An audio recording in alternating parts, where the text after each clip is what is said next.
first part about air pollution. So today we are going to complete the second portion of our chapter, that is water pollution. Water pollution.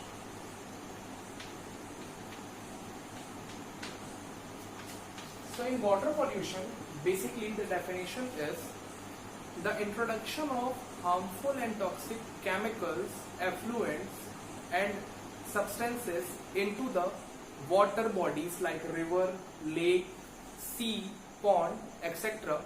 that makes water unfit for drinking is called water pollution. मतलब ऐसे component जब पानी में जाके मिल जाए और पानी को पीने के लिए अनफिट कर दें, that means that water is polluted. The substance they are causing pollution are called pollutant. तो वैसे अर्थ सरफेस में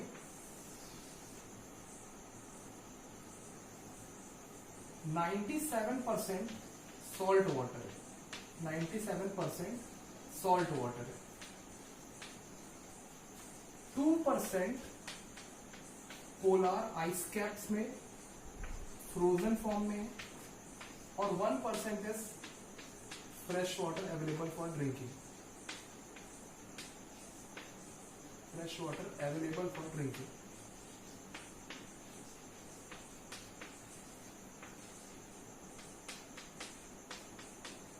ये तो जमा हुआ पानी है और ये ही है 1% fresh water available for drinking. अब फ्रेश वाटर के सोर्स क्या क्या है? फ्रेश वाटर के सोर्स देखेंगे तो सोर्सेज ऑफ फ्रेश वाटर में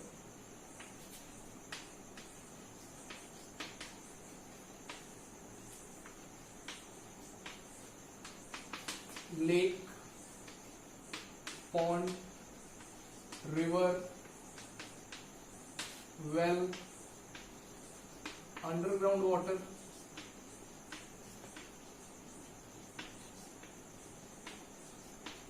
etc. These are the sources of fresh water. Now, when these sources of fresh water are contaminated, then we call it as a water pollution. So there are various sources of water pollution. There are various sources of water pollution. बहुत source है. Source मतलब जहां से ये pollution हो रहा है, जहां से ये पॉल्यूशन हो रहा है. तो पहला सोर्स है agricultural run of. Agricultural run of. When harmful chemicals that are sprayed on the agricultural fields, when those chemicals are mixing with water, when falls or when mixed with the river water, lake water, they are causing the water pollution. तो इस process को बोलते हैं leaching. इस process को क्या बोलते हैं? लीचिंग. लीचिंग में जब ये हार्मफुल केमिकल्स पानी में जाके मिल जाते हैं तो इसी प्रोसेस को क्या बोलते हैं हम? लीचिंग. तो पहला सोर्स है एग्रीकल्चरल रन ऑफ. जो दूसरा सोर्स है ये है डोमेस्टिक सीवेज. डोमेस्टिक सीवेज और इंडस्ट्रियल वेस्ट. और इंडस्ट्रियल वेस्ट. एफ्लुएंट्स भी कहा जाता है लिक्विड पॉल्यूटेंट्स को जो इंडस्ट्रीज से रिलीज होते हैं. So when these domestic sewage and industrial waste are going to get mixed with the sources of fresh water, they are going to cause the water pollution. Fresh water के साथ साथ salt water में भी जाकर mix होंगे तो भी क्या करेंगे? ये वाटर को पोल्यूट करेंगे. Third thing is ships and ferry boats. Ships and ferry boats. They are also releasing their waste, their oils, their burnt fuels into the sea or in the river and causing the water pollution.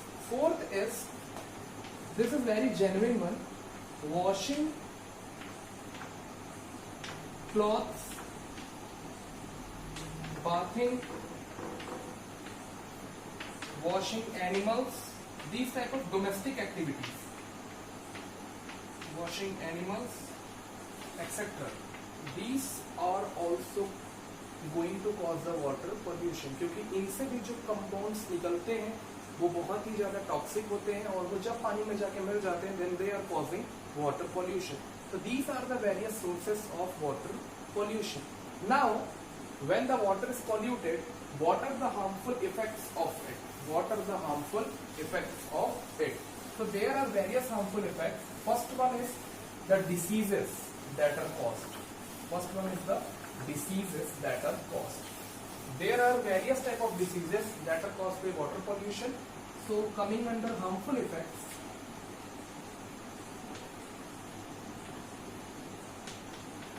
first one is diseases. In diseases, first is typhoid, that is caused by water pollution. Second is jaundice. Third is cholera, etc. Diarrhea and many other are there that is caused by the water pollution. Secondly, due to agricultural runoff, eutrophication is also caused. Eutrophication. Eutrophication. This means that increase in water plants. Increase in water plants like algae and everything. What they are doing, जैसे ही agricultural field से या फिर industries से जब chemicals release होते हैं तो उन केमिकल्स में बहुत ज्यादा अमाउंट में न्यूट्रिएंट्स होते हैं. When these nutrients are going to mix in the water, the plants, the water plants, they are going to grow enormously. बहुत ज्यादा अमाउंट में ग्रो करते हैं. जब ये वहां ग्रो करने लग जाते हैं तो जो ऑक्सीजन प्रेजेंट होती है वाटर में, डिजॉल्व्ड ऑक्सीजन जिसकी अमाउंट बहुत कम होती है, they are going to absorb those oxygen for their survival. Thus, it leads to the shortage of oxygen for the aquatic animals. जो पानी में रहने वाले जानवर हैं, fishes and everyone, they are getting shortage of oxygen and thus leads to the death of the aquatic animals. So this is called eutrophication, increase in water plants. It led to the death of aquatic animals. Third is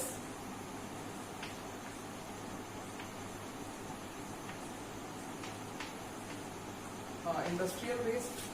this is coming in the category of eutrophication only. Industrial waste से होता है. और अगर मैं बोलना चाहूँ agricultural runoff,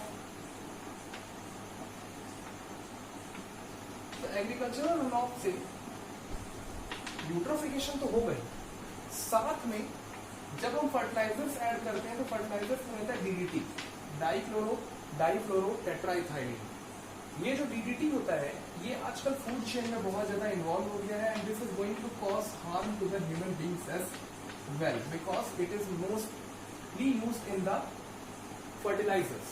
तो fertilisers को बायोडिग्रेडेबल बनाना चाहिए हमें कि वो जब पानी में मिले या कहीं भी जाके मिले तो वो क्या हो जाए, डिकम्पोज हो जाए. But they are non biodegradable, तो ये डिकम्पोज नहीं होते. Difluoro tetraethylene is the full form of DDT. Fourth is ships. What are the harmful effects of ships? They are going to release, या फिर dumping, we can say that marine dumping that is caused by ship.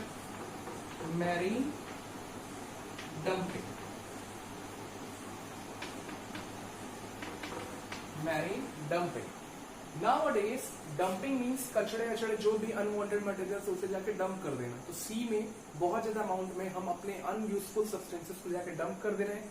उससे उसके जो nutrients है या फिर जो dissolved amount में गैसेस प्रेजेंट है उसके अमाउंट कम होते जा रहे हैं and it led to the threat to the aquatic animals and as well as the shortage in the drinking water. Now these are the harmful effects of water pollution. Now the technique that is left is purification of water. How will we purify water? जैसे मान लीजिए water polluted भी है, बहुत ज्यादा amount में नहीं, but for our drinking purpose, how we are going to purify it? So first of all, the water that is fit for drinking is called potable water. Potable water. The water fit for drinking. Fit for drinking. The water fit for drinking. Yeah, the water that is fit for human consumption is called potable water. So how will we purify? Purification of water. कैसे हम purify कर सकते हैं water? तो बहुत important technique है, generally बहुत use भी होती है. Purification of water. How can we purify it? ठीक है, तो प्यूरिफिकेशन ऑफ वाटर में दो टेक्निक इन्वॉल्व है. पहली टेक्निक है हाउस होल्ड टेक्निक और domestic technique you can say that house hold technique में हम पहला मेथड है बॉइलिंग। पहला टेक्निक है बॉइलिंग। अगर हम 10 to 15 मिनट्स तक पानी को बॉईल कर लें तो पानी के जितने भी बैक्टीरियाज हैं, हार्मफुल कंपोनेंट्स, वो पूरे के पूरे रिमूव हो जाते हैं। Second is candle filters. हम घर में कैंडल फिल्टर्स का यूज करते हैं and it also led to the purification of water. Third is electric filters, RO and these all. तो इलेक्ट्रिक फिल्टर्स में कार्बन होता है। कार्बन क्या करता है, उसके स्मेल को, उसके टेस्ट को, सभी चीजों को रिमूव करने का काम करता है। फिर सेकेंडली इसमें हम यूवी रेस को पास कराते हैं फॉर किलिंग द ऑर्गेनिजम्स। इसके बाद प्यूरिफिकेशन के लिए क्लोरीनेशन की प्रोसेस भी यूज की जाती है। क्लोरीनेशन की प्रोसेस यूज की जाती है, means adding of chlorine tablets in water. It is also used as an disinfectant. ये भी कैसे यूज होता है, एज अ डिसइंफेक्टेंट यूज होता है। Fifth is RO, reverse osmosis. ये एक ऐसी टेक्निक है जिसमें वाटर को सेमी परमीबल मेम्ब्रेन के थ्रू पास किया जाता है, so that will remove the salts in the water and the impurities in the water. So these are the 5 household techniques for purification of water. Now the second thing is how water is purified in the water treatment plant. कैसे हम water को water treatment plant में purify कर सकते हैं, और उसके बाद हम लास्ट में पढ़ेंगे प्रिवेंशन ऑफ वाटर पॉल्यूशन, कि कैसे हम वाटर को पॉल्यूट होने से बचा सकते हैं। वाटर ट्रीटमेंट प्लांट, यहां पर क्या स्टेप्स इन्वॉल्व होते हैं और हाउ इट प्यूरिफाई वाटर। इसमें स्टेप्स लाइन से यूज हो रहे हैं। फर्स्ट स्टेप है स्क्रीनिंग। स्क्रीनिंग में बेसिकली हम क्या करते हैं, जैसे सपोज हमारी ये रिवर है, रिवर से हमने पाइप लगा के एक बड़े से कंटेनर में पानी को स्टोर करना शुरू कर दिया। तो जैसे ही पानी यहाँ स्टोर होना शुरू होता है, हम यहीं पर एक स्ट्रेन लगा देते हैं, और वो स्ट्रेन क्या करती है, जो भी इनसॉल्युबल इम्प्योरिटीज है, जैसे बड़े बड़े जो भी पार्टिकल्स होंगे जो फ्लो होके आ रहे हैं साथ में, उसे यहीं से क्या करते हैं, रिमूव कर दिया जाता है। रिमूव कर दिया जाता है। अब ये जो वाटर यहाँ स्कैन में स्टोर हो गया,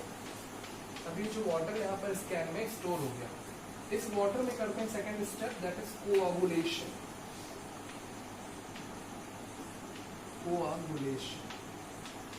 कोआगुलेशन में हम एलम का यूज करते हैं, फिटकरी। एलम क्या होता है, जब एलम जाके इसमें मिक्स होता है तो एलम सॉइल पार्टिकल्स को काफी हैवी कर देता है, और सॉइल पार्टिकल्स एकदम नीचे जाकर के बैठ जाते हैं। सॉइल पार्टिकल्स एकदम नीचे जाके सेडिमेंट हो जाते हैं। तो ये है आपके फ्लॉक, हैवी सॉइल पार्टिकल्स जो नीचे जाकर के बैठ चुके हैं because of action of alum. अब ये जो वाटर है ऊपर में, इसे हम डिकेंटेशन की प्रोसेस से दूसरे कैन में जाकर के भर लेते हैं, बिना इसे हिलाए। जो सेडिमेंट्स है वो नीचे भरे हुए हैं यहाँ पर, और इसे डिकेंटेशन की प्रोसेस से क्या करते हैं, हम दूसरे वाले कैन में ले जाकर के भर देते हैं। ये हो गया सेडिमेंटेशन। इसके बाद जैसे ही वो इस कैन में आके भर गया, तो यहां पर हम क्या करते हैं, छोटे छोटे पेबल्स से पानी को पास करते हैं, कि अभी भी जो इनसॉल्युबल इम्प्योरिटीज है जो बहुत छोटी छोटी हैं, उन्हें इनके थ्रू पास करके, पेबल्स हो गया, sand particles, then carbon particles,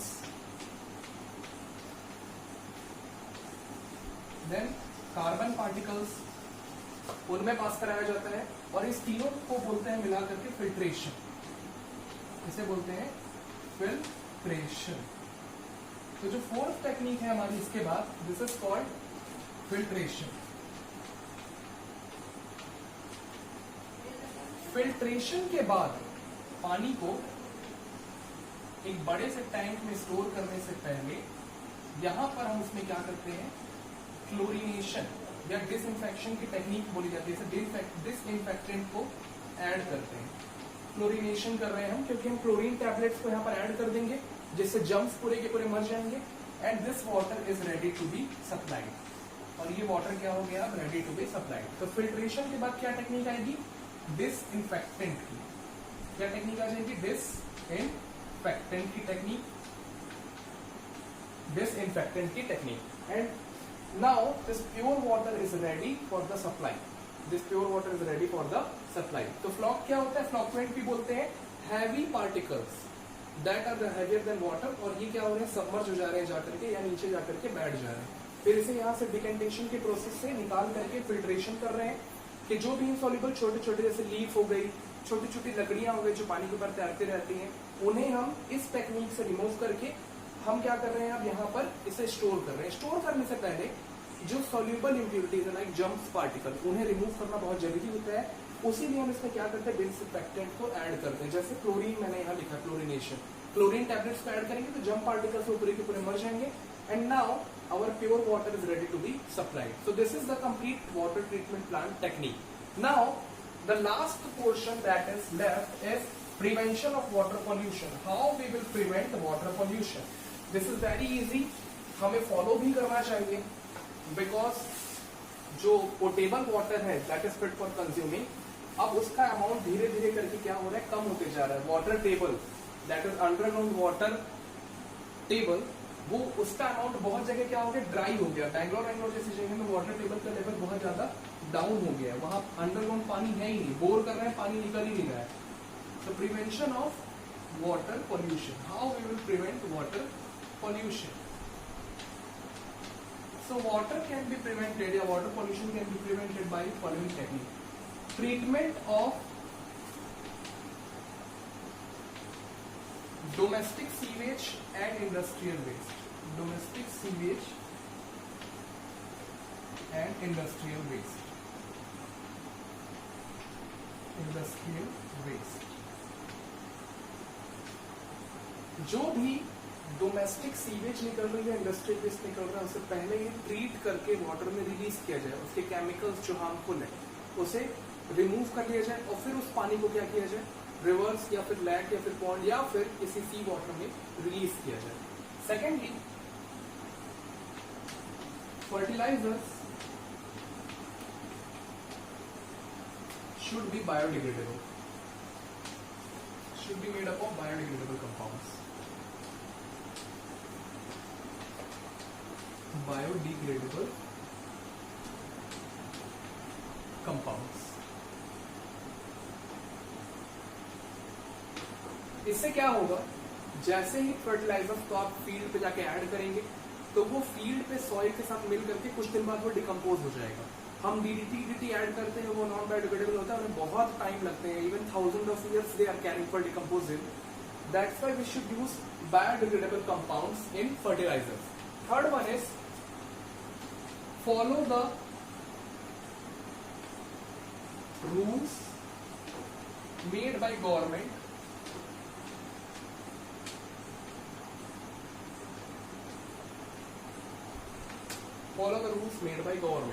to control water pollution. जो भी उन्होंने रूल बनाए हैं उन्हें जरूर फॉलो करिए to control water pollution. And last one is avoid bathing, washing clothes,